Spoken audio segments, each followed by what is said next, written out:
Assalamualaikum warahmatullahi wabarakatuh. Sampurasun wilujeng sonten pamirsa.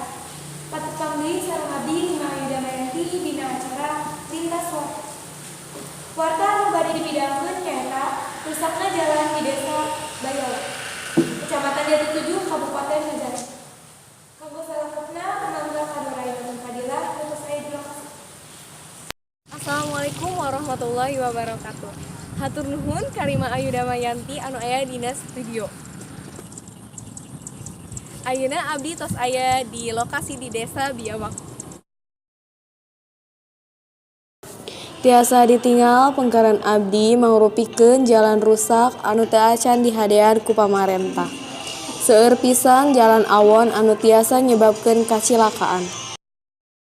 Mung sakitu anu tiasa dilaporkeun ku abdi, balik deui ka Lima Ayuda Mayanti di studio.